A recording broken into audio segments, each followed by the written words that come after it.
On a misty September morning, when the world seemed to hold its breath, two figures walked hand in hand through the gates of Althorpe Estate. The crunch of autumn leaves beneath their feet echoed like whispered prayers, each step carrying the weight of 26 years of grief, love, and unspoken words. Prince Harry's fingers trembled as he clutched a bundle of white roses, the same flowers that had adorned his mother's casket on that devastating day in 1997 when the world watched an 11-year-old boy walk behind his mother's coffin. Beside him, Meghan Markle moved with quiet reverence, her heart heavy with the knowledge that she would finally meet the woman who had shaped the man she loved, not in life, but in the sacred silence of death. This wasn't just a visit to a grave. It was a pilgrimage to the source of Harry's deepest wounds and his greatest inspiration. As they approached the small island in the middle of the ornamental lake where Diana, Princess of Wales, rests in eternal peace, neither could have imagined how this moment would change everything they thought they knew about love, loss, and the unbreakable bonds that death cannot sever. The morning mist seemed to part like a curtain, revealing the truth that some journeys can only be taken when the heart is ready to heal.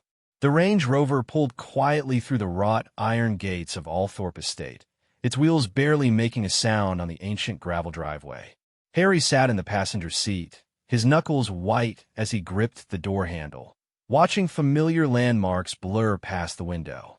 The old oak tree where he and William had carved their initials as children. The stable block where his mother had taught him to ride. The tennis court where Diana's laughter had once echoed across the grounds on lazy summer afternoons. Meghan drove slowly, sensing her husband's internal struggle without needing words. She had learned to read the subtle signs of his emotional storms, the way his jaw tightened when memories threatened to overwhelm him, the distant look in his eyes when the past pulled him under like a riptide.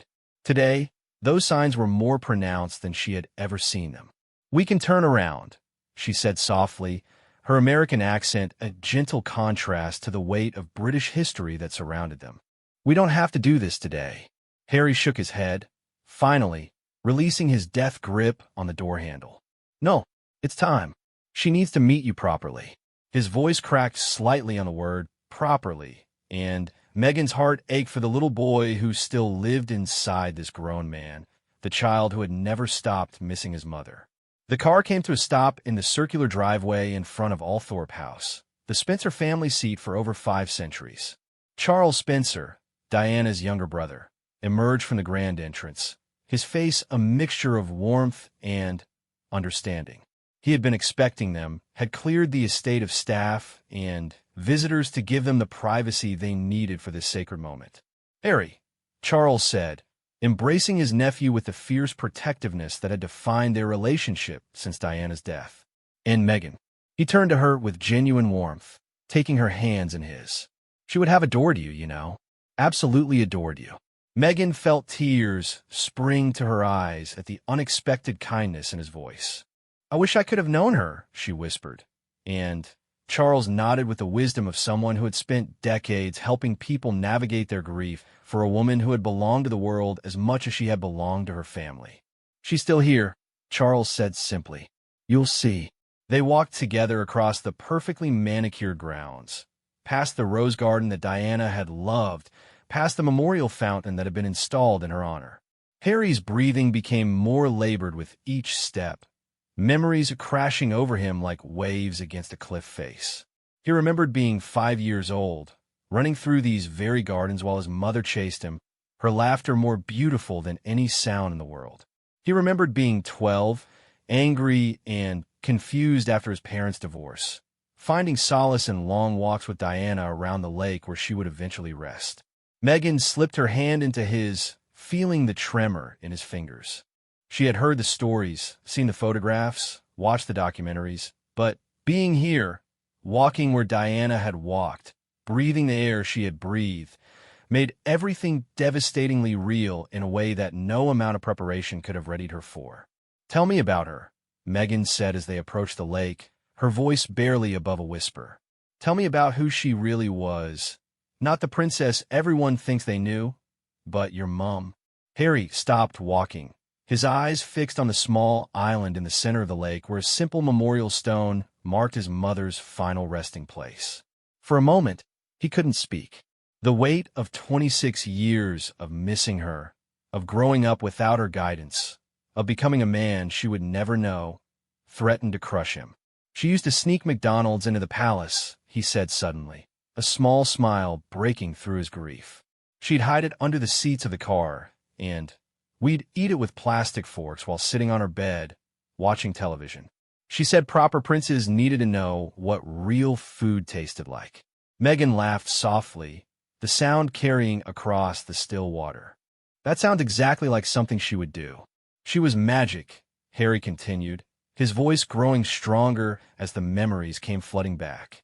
Not because she was a princess, but because she could make you feel like you were the only person in the world who mattered. When she looked at you, really looked at you, it was like being wrapped in sunshine.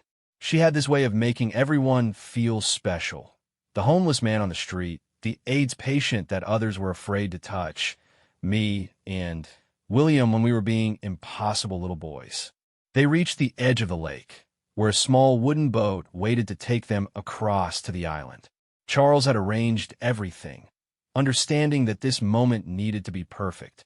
Harry helped Meghan into the boat, his movements careful and reverent, as if they were entering a cathedral rather than crossing a body of water.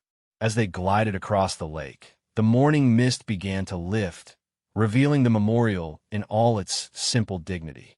It wasn't grand or ostentatious. Diana had never wanted that. Instead, it was peaceful, surrounded by flowers that bloomed year-round, tended by staff who remembered her kindness and had loved her long before she became the people's princess. I used to dream that she wasn't really gone, Harry said as they approached the island. I'd wake up thinking I could hear her voice calling me for breakfast, or I'd smell her perfume in the hallways at Kensington Palace. The worst part wasn't the sadness, it was the hope. Every time I hoped, just for a second, that it had all been a terrible mistake. Meghan's heart broke for him, for the little boy who had lost his mother far too soon, for the man who had carried that loss with him through every milestone she would never witness. His graduation, his military service, his wedding day, all marked by an absence that could never be filled. The boat touched the shore of the island with the softest of sounds, like a whispered prayer. Harry climbed out first, then helped Meghan onto the small dock that had been built to allow family members to visit in privacy. Together, they walked the few steps to where Diana's memorial stood, a simple stone bearing her name and dates surrounded by flowers that seemed to glow in the morning light. Harry knelt beside the memorial, his hand shaking as he placed the white roses he had carried from London. "Mummy," he whispered, his voice breaking on the word. "I brought someone I want you to meet." Meghan knelt beside him, her own tears flowing freely now as she placed her hand on his shoulder. The silence that followed was profound, filled with the weight of love that transcends death, and the promise of healing that can only come through facing the deepest pain. In that moment, on that small island surrounded by still water and gentle morning light, three hearts connected across the boundaries of life and death. A son who had never stopped grieving, a daughter-in-law who understood the power of love to heal, and a mother whose spirit had never truly left the people she loved most. The morning sun climbed higher as Harry and Meghan remained kneeling beside Diana's memorial, the weight of the moment settling around them like a gentle embrace. Harry's tears had stopped, replaced by something deeper, a sense of presence that he hadn't felt since he was 11 years old. The island seemed to exist outside of time, a sacred space where the living and the dead could meet without the barriers that usually separated them. "I need to tell you about Meghan," Harry said to the memorial stone, his voice stronger now, filled with the confidence of a man who had finally found his purpose. "She's American, Mummy. You would have loved that. Someone who doesn't bow to anyone, who speaks her mind and fights for what's right. She reminds me of you in so many ways." Meghan felt a flutter in her chest at his words, but also a deep sadness. She had always known that she would never meet her mother-in-law, but sitting here, feeling the depth of Harry's love for Diana, made that loss feel personal and immediate. She thought about all the conversations they would never have, all the advice Diana would never give, all the grandmother moments she would never share with future grandchildren. "I wish you could tell me how to help him," Meghan whispered to the stone, her voice so soft that Harry almost missed it. "He carries so much pain, and I don't always know how to take it away." Harry turned to look at her, his eyes wide with surprise and something that might have been relief. "You don't need to take it away," he said gently. "She wouldn't want that. Mummy always said that pain was just love with nowhere to go. She wanted me to find a way to let the love flow again." They sat in comfortable silence for several minutes, watching the water lap gently against the shore. Birds called from across the lake, and somewhere in the distance, they could hear the faint sound of church bells from the village. It was peaceful in a way that felt almost magical, as if the island existed in its own bubble of serenity. "I brought you something else," Harry said suddenly, reaching into his jacket pocket. He pulled out a small, wrapped package, his hands trembling slightly as he unwrapped it to reveal Diana's favorite photograph, a candid shot of her laughing with William and Harry in the gardens at Kensington Palace. She was wearing jeans and a simple white shirt, her hair catching the sunlight, her face radiant with pure joy. "This was taken the summer before she died," Harry explained to Meghan. "We had just come back from a water fight in the fountain. She was soaking wet and laughing so hard she could barely stand up. Look at her face. This is who she really was. Not the princess in the tiara, but the mum who got into water fights with her boys." Meghan studied the photograph, seeing the woman behind the icon for the first time. Diana looked so young, so alive, so completely present in that moment of pure happiness. "She looks just like you when you laugh," Meghan said softly, "especially around the eyes." Harry smiled through his tears. "Everyone always said William got her looks, but I got her heart. I used to think that was a consolation prize, but now I know it was the greatest gift she could have given me." He placed the photograph gently against the memorial stone, propping it up so that Diana's laughing face seemed to be looking out over the lake. "I need to tell you about the wedding, Mummy," Harry continued, his voice taking on a conversational tone, as if Diana was sitting right there with them. "You were there, weren't you? I felt you when Meghan was walking down the aisle, and I thought my heart might explode from happiness. I felt you right beside me. And later, during the dancing, when everyone was laughing and celebrating, I could swear I heard your laugh mixed in with all the others." Meghan remembered that moment too, how Harry had suddenly gone still during their first dance, his eyes scanning the crowd with a look of wonder and recognition. She had asked him about it later, but he had just smiled and said he felt like his mother was dancing with them. Now, sitting here in this sacred place, she understood what he had meant. "I want to tell you about our life," Harry continued, settling more comfortably against the memorial stone. "We live in California now, near the ocean. You would love it there. The freedom, the sunshine, the way people just let us be ourselves. Meghan has this garden where she grows vegetables and herbs, and sometimes I catch her singing to the plants just like you used to sing to your roses." Meghan blushed at this revelation. She hadn't realized Harry had noticed her garden habits. "I read somewhere that plants grow better when you talk to them," she said defensively, and Harry laughed. The first real laugh she had heard from him all day. Mummy used to say the same thing. She swore her roses bloomed better because she told them all her secrets. Harry's expression grew more serious. "I wish I could tell her all my secrets now. There's so much I want to ask her, so much I need her guidance on." "Like what?" Meghan asked gently. Harry was quiet for a long moment, staring out over the water. "How to be a good father when I never had a proper example. How to protect my family without losing myself. How to honor her memory while still living my own life. How to forgive the people who failed her, who failed us." The weight of these questions hung in the air between them. Meghan reached for Harry's hand, lacing their fingers together. "Maybe," she said slowly, "the fact that you're asking these questions means you already know the answers. Your mother raised you to be kind, to fight for what's right, to put family first. You're doing all of those things. Harry squeezed her hand gratefully.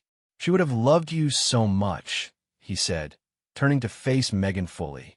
"Not just because I love you, but because of who you are.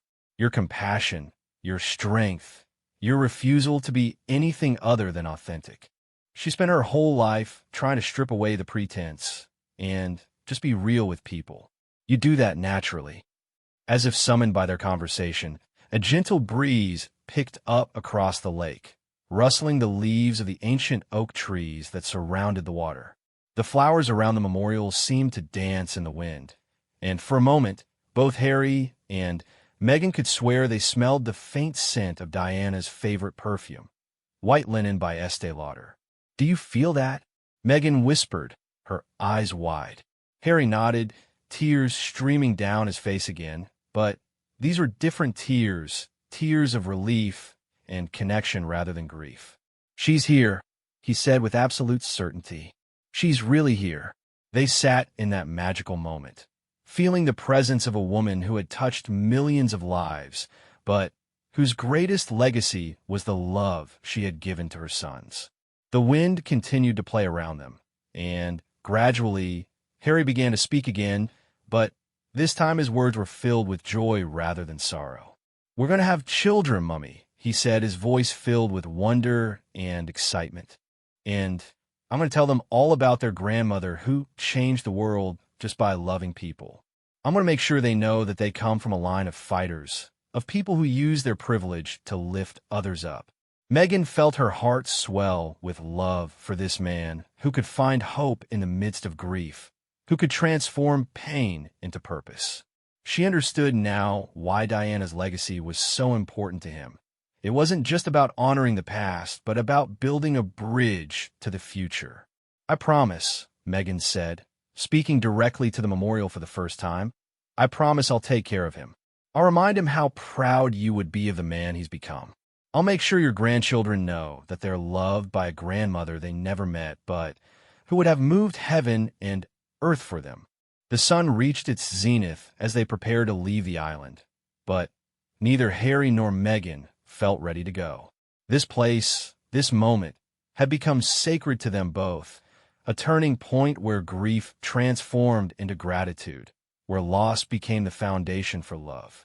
As the afternoon light began to soften across Althorpe Estate, Harry and Meghan remained on the small island, neither wanting to break the spell that had settled over them. The presence they had felt earlier seemed to grow stronger rather than weaker, as if Diana's spirit was reluctant to let them go, wanting to drink in every moment with the son she had lost too soon, and the daughter-in-law she would never meet in life. Harry stood slowly, helping Meghan to her feet, but instead of moving toward the boat, he walked to the other side of the memorial. There, hidden from view of the main shore, was a small bench that Charles had installed years ago, a place where family members could sit and feel close to Diana without the formality of standing beside her grave. "I used to come here by myself," Harry admitted as they settled onto the weathered wooden bench. "Especially after Afghanistan, when the nightmares were bad.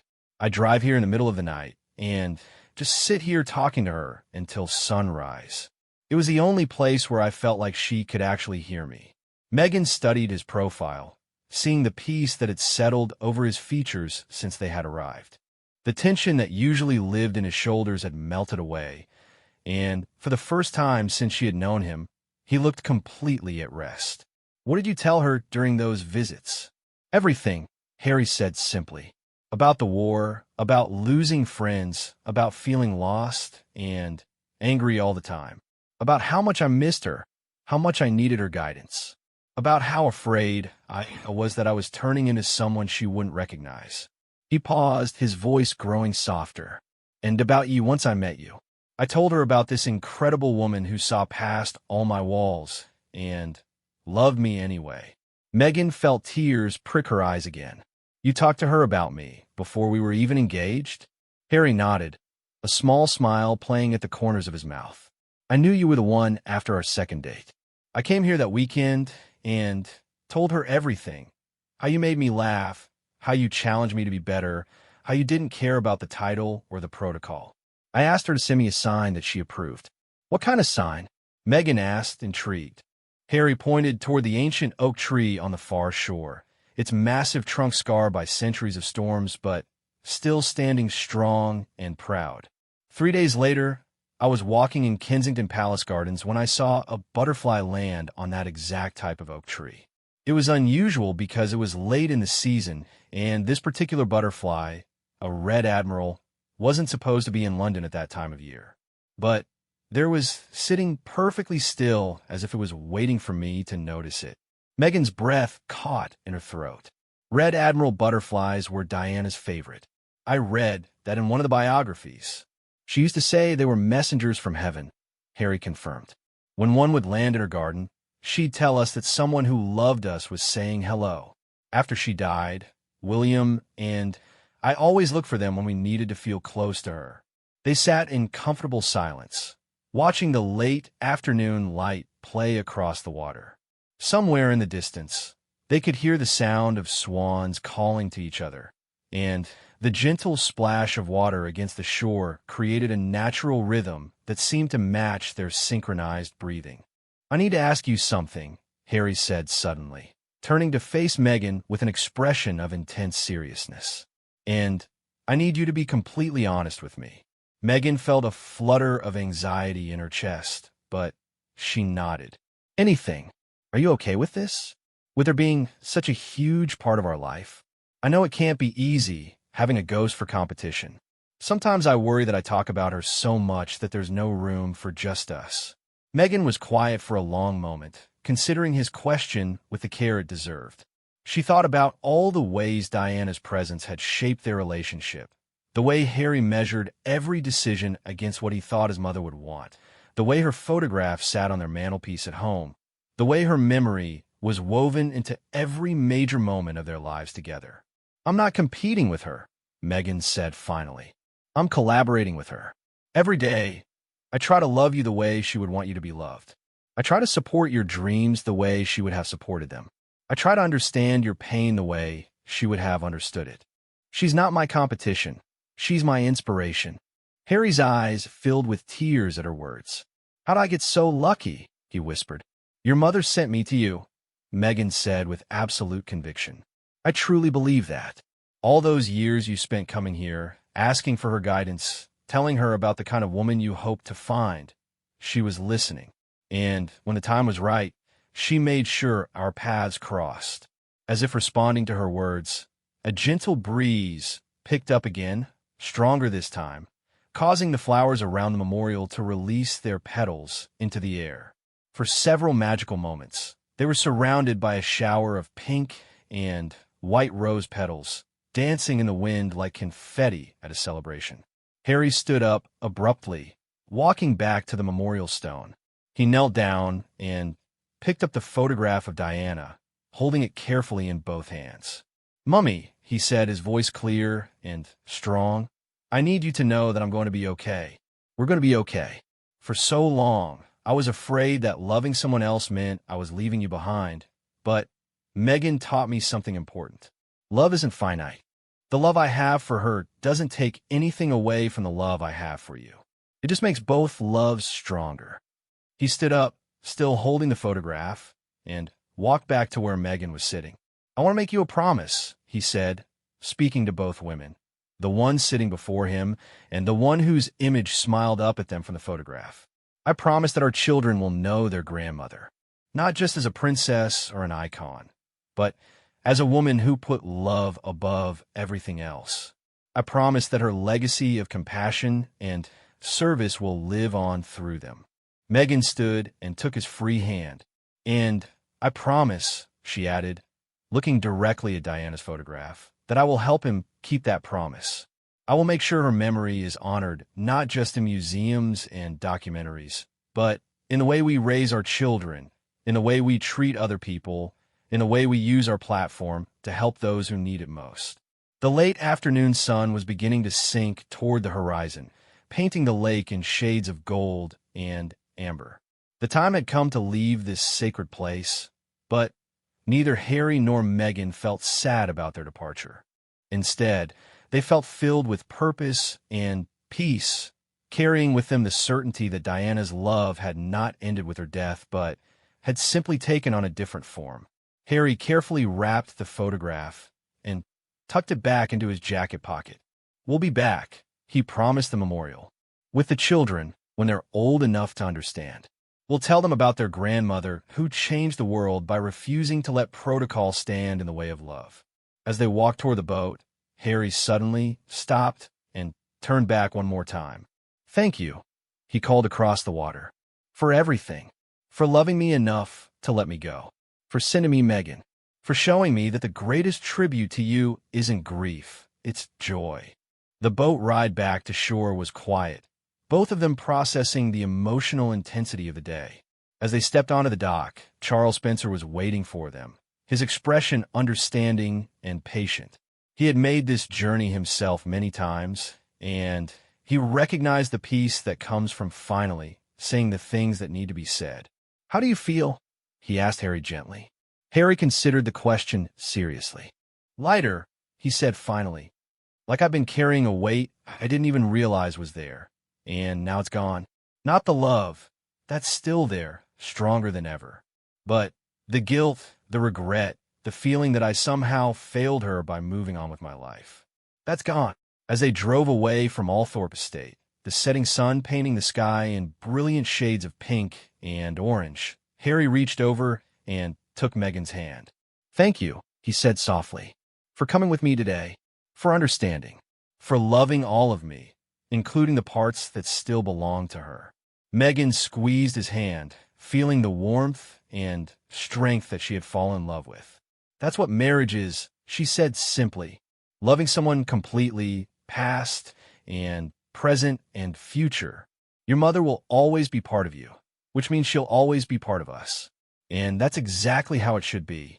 As their car disappeared down the long driveway, heading back toward their life together, a single red admiral butterfly landed on Diana's memorial stone, resting there for just a moment before taking flight and disappearing into the gathering dusk. On the small island in the middle of the lake, surrounded by flowers that would bloom eternal, the people's princess continued her watch over the son she had raised to love deeply and the daughter-in-law who would help him heal. The circle was complete, the promise made, the love eternal. And somewhere in the space between grief and gratitude, between memory and hope, Diana smiled.